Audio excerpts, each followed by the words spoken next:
pensent pas que Jésus-Christ était mort. Il y a d'autres qui pensent qu'il était mort, mais il n'est pas ressuscité.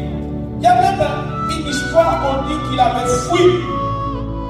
Mais lorsqu'il se présente à Smyrne comme celui qui était mort et ressuscité, le Seigneur est en train de confirmer ce que nous savons dans les évangiles. Qu'il est réellement mort, mais aussi qu'il est ressuscité. Alléluia.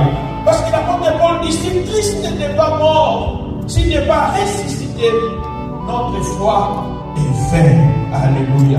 Mais je vais parler sur la doctrine. C'est-à-dire que pour les chrétiens, s'il n'y a pas de mort et de résurrection, il n'y a même pas de christianisme. Alléluia. Parce que le christianisme est fondé sur la mort de Jésus et sur sa résurrection. S'il n'est pas mort, c'est-à-dire que nos péchés n'ont pas été pardonnés. Et s'il n'est pas ressuscité, nous ne pouvons pas croire à lui. Mais en confirmant qu'il est celui qui était mort et qu'il est ressuscité, notre foi n'est pas vaine. Alléluia.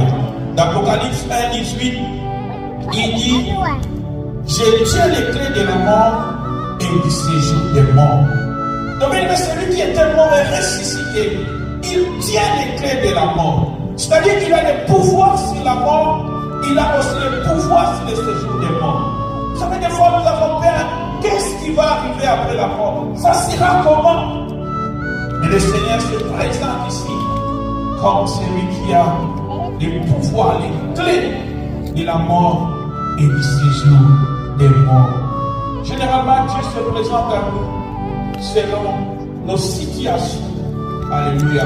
Ou bien, nous comprenons Dieu selon les situations par lesquelles nous sommes en train de passer.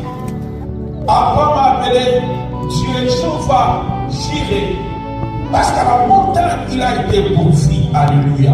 C'est-à-dire que Dieu n'est pas simplement Jéhovah Jireh, mais dans cette situation-là, il s'est présenté comme Jéhovah Jireh. C'est-à-dire que quand il n'y a rien, quand tu manques de tout, il y a quelqu'un qui est un pourvoyeur. Donc Dieu va te présenter toujours dans ta vie selon les situations par lesquelles tu es en train de passer. Il est Jéhovah Sabaoth.